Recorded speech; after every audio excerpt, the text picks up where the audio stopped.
Welcome, foolish mortals, to another episode of the HitchHiking Host Show.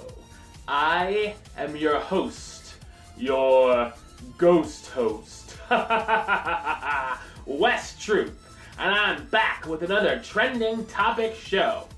Well, this time we're going to talk about a little nighttime festivity that's been going on over at Disney's Hollywood Studios, known as Star Wars, a Galactic Spectacular. I'm going to give you a little rundown what that's all about, and then we're going to go into the news.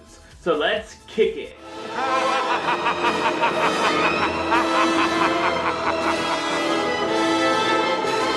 Alright, so the Star Wars, a Galactic Spectacular begins when you stand in front of the Chinese theater at the Great Movie Ride attraction. That is where it all takes place. So you pick out a little spot for yourself before, and probably end up going down the main street there, Hollywood Boulevard, and yeah, so make sure you're facing the Chinese theater if you want to see this. And then it begins. You're welcomed by a narration about Star Wars and its original premiere in 1977 at the actual Chinese theater in Hollywood. And then, of course, you hear a few lines from the movies to kick things off. The Star Wars theme begins to play to fireworks, and throughout all of this I'm talking about, there's fireworks all throughout. The Star Wars logo comes on top of the theater, just like it does at the beginning of all the movies, and starts to fade. We see shots of characters from the movie displayed on the theater, such as Luke, Leia, Han, Chewbacca, C-3PO, R2-D2, Finn, Obi-Wan, Yoda, Poe Dameron, and of course, Rey. How you doing? All right. First, we get a first shot of A New Hope, where the very first scene, where we see the Star Destroyer chasing Leia's ship, the TIE Fighter, X-Wing battles, as well as Imperial walkers, a Stormtrooper attack, and of course the battle for the second Death Star with "It's a Trap!" All those, little snippets of those scenes are shown on the theater. And then, of course, we hear the First Order Stormtrooper speech from Episode 7, and that's where fire effects from the theater come out from the top of the theater. Fire! Yeah. Rey's speeder scene on Jakku is shown going across the theater, as well as interacting with BB-8. Then we see the scene of Luke on Tatooine, saying he wants to become a Jedi, just like his father. And then we see a few action scenes from all the films, including the prequels. How about that? Some prequel loving. I didn't think that was possible. And then we see the asteroid field from Empire Strikes Back with the Millennium Falcon going through the asteroids, as well as the Falcon escape when Rey and Finn were behind the wheel from Episode 7. And then we got a few miscellaneous characters in the Cantina Band scene, where we see those Cantina characters, as well as Jabba the Hutt, Bib Fortuna, Tusken Raiders, the Jawas, and of course BB-8. Cause, yeah, why not? And then we see a few Jedi inspirational speeches scenes, cause what's a Star Wars movie without an inspirational speech and a little bit of Jedi action? And then we get a romance montage. Cue the do-do-do-do-do.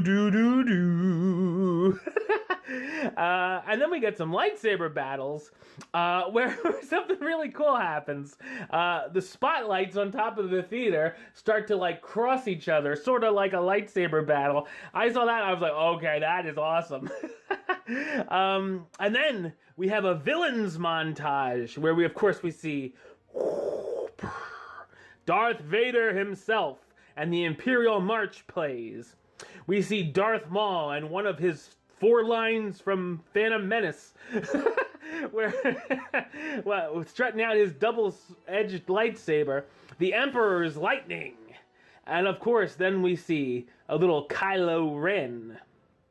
And then we go into the scene where the X-Wing destroyed the Death Star at the end of A New Hope, and then the medal ceremony, And then we see projections of the old school posters on the theater, like the original A New Hope, original Empire Strikes Back, original Return of the Jedi, and then they show the Episode 7 poster. Where the firework finale, of course, to the theme, and then a hand holding the lightsaber into the air to end the show, and then of course we hear Obi-Wan, "The Force will be with you, always." And that ends the projection show. Now, everyone knows I am a big Star Wars fan, and I really enjoyed this as far as the projection shows go. It's much like the castle projection shows, but obviously this one is Star Wars themed, in case you didn't know. I enjoy these as it's something cool and different before the big nighttime finale. You know, when you're standing in front of Cinderella's castle and they do, what is that, the Magic Memories in You? I think it's called something different now. But that, you know, that type of show, where they show the different scenes from movies and whatnot, and then they do the fireworks. It's much like this here. There's this, and then there's Phantasmic. It's a double cap off to your day at Hollywood Studios. You know, I think it's fun. I think it's great. The show itself, I like that they included the clips from all 7 films. It wasn't like they were like, okay, we're just going to show you Episode 7 since that's the one we did. Which, you know, I did enjoy Episode 7. Yeah, I mean, I like that all the movies were included, including the prequels, because it is celebrating all the Star Wars movies, so why would you leave those out? I know a lot of people like to leave those out, but, you know, whatever. You know, they're part of the Star Wars. I enjoy them. I don't think they're the best, the prequels, but I enjoy them. My favorites are the original trilogy, but whatevs. They picked great and important clips from the saga. You know, great choices there. Like for the battles and stuff, yeah, good call doing the Imperial Walkers, stuff like that. The music worked well with the fireworks, and the fire effects were awesome as well. And I thought the Chinese theater was a cool backdrop for it. You know, this gets me pumped for Star Wars Land, which of course I'm looking forward to. So this gives you a little taste of Star Wars at Hollywood Studios if Star Tours and the 4 other things that they have, it wasn't enough for you. I love Star Wars, so I'm happy with anything that they put out. So great job with the Star Wars: A Galactic Spectacular. I can't wait to see it in person. Alright, now on with the news, and we're going to stay in Disney's Hollywood Studios for this next piece. Though we've heard rumors for quite a while, Disney has confirmed that the former Pizza Planet quick service restaurant dining location is being turned into a new Muppets-themed restaurant in order to fit in with the newly created Muppets Courtyard, themed after everyone's favorite rat, Rizzo. PizzeRizzo will basically have the same menu items as the former Pizza Planet, with personal pan pizzas confirmed to be headlining the menu. Though construction is still well underway, Disney has confirmed that the PizzeRizzo restaurant should be open sometime later this fall. So, you know, I think this is great. I like the whole Muppets Courtyard, and the Muppets 3D, and that, and then the little gift shop. You know, I thought when they were making Toy Story Land, it would be odd for them to have Toy Story Land start where Toy Story Mania is, and then have Pizza Planet all the way, like, on the other side of the park. Not on the other side of the park, but, you know, a nice hop, skip, and a jump away. I have a feeling there's gonna be a version of Pizza Planet somewhere in Toy Story Land. I think they're going to end up moving it over there, in some capacity at least. Because I know there's a lot of sour people on the internet, if that's a surprise, yelling about Pizza Planet closing. I have a feeling we haven't seen the last of Pizza Planet. But I'm excited for PizzeRizzo. I mean, it's going to be basically the same thing, just with a different theme. So, I've eaten at Pizza Planet a bunch of times. You know, it's fine. Not my favorite, but it's fine. So, we'll see when PizzeRizzo opens this fall. Also over at Disney's Hollywood Studios, like the Magic Kingdom did earlier this year, the Disney's Hollywood Studios version of Early Morning Magic will kick off before the park opens and allow guests to begin entering the park at 7:45 a.m. to experience a number of attractions, including Toy Story Mania, Star Tours, and character meet and greets with Mickey, Minnie, Buzz, Woody, and Olaf. A buffet-style breakfast at the ABC Commissary restaurant will also be included. The newly expanded event kicks off August 1st, 2016, and will cost $69 per adult and $59 per child, ages 3 to 9, plus tax. So if you're interested in getting into Hollywood Studios an hour and 15 minutes earlier than everybody else, and you get a little bit of a breakfast and character greets, ride a couple rides. Toy Story Mania is a good ride to ride before it all happens. I don't think I would do it, because right now Hollywood Studios you can get through pretty darn easy during the day. But, you know, it's up to you guys. If that breakfast sounds like a good deal, and getting on the rides, the meet and greet sounds like a good deal to you, then by all means, do it. Several weeks ago, Disney had removed 2 characters from its in-park entertainment lineup. Loews from Princess and the Frog, who was originally supposed to appear in the Mickey's Royal Friendship Faire, but had been absent since its debut, which we talked about last week, and now I look like a major idiot because it's updated. And as well as the TikTok Croc from Peter Pan, who was a part of the Festival of Fantasy Parade, in response to the tragic incident at the resort. This week, however, Disney decided to quietly reintroduce the characters as the TikTok Croc returned to the parade, and Loews made his debut in Mickey's Royal Friendship Faire just a few days ago. Loews is especially interesting as it turns out a good amount was cut from the show when the decision was made to pull the character from the show during its opening weeks, which is the version I talked about on last week's show. Then the next day, here comes Loews, and the show is different. I'm like, oh, should have done the Galactic Spectacular last week. Oh well, it is what it is. People could be complaining on my video no matter what. So, I think it's all right to bring these characters in. You know, if I was there now, I wouldn't even put 2 and 2 together, to tell you the truth, in the middle of the park day. So there was rumors that they were going to take the alligators out of every ride. They take it out of the Splash Mountain ride, take it out of the Peter Pan ride. I called poppycock on those rumors, and that obviously that's true, because they're putting back in these easy to take out character situations. Disney is gonna keep going. It is what it is, you know. But anyway, back to Disney's Hollywood Studios. We're gonna hop back. It was confirmed this week that Club Villain will be back at Disney's Hollywood Studios with the weekends only, aka Fridays and Saturdays, fall edition that will begin September 2nd and run through October 29th. A special Halloween edition of this special event will be offered on Monday, October 31st as well. Guests who want to attend the event will need to pay the increased price of $129 per person. The event was previously $99 per guest. And a discount for annual pass holders has not been announced. And the price, of course, does not include theme park admission, so you're looking at over $200. That's required as well. If you're talking the theme park admission, if you have to buy it separately, and then the $129. If you want to book this experience, though, you can do it now. Club Villain seemed okay by when I reviewed it last year. I don't think I'd go, but I know some people that liked it. So, if it seems like it's your thing and you feel like shelling out the money, go ahead. Over at Epcot, Disney has released the full Eat to the Beat concert schedule for this year's International Food and Wine Festival.